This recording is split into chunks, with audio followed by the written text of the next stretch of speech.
104.7 IFM. Report!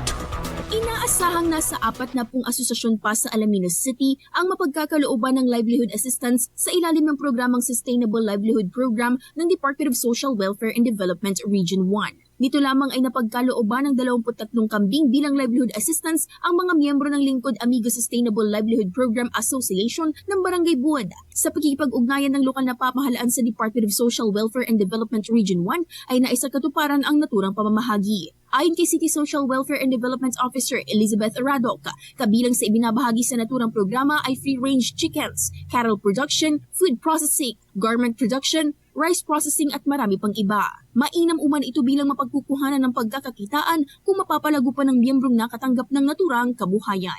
Kasama mula dito sa IFM Dagupan, ito si Idol Juana de Vera, Tatak IFM. IFM News. IFM News. IFM.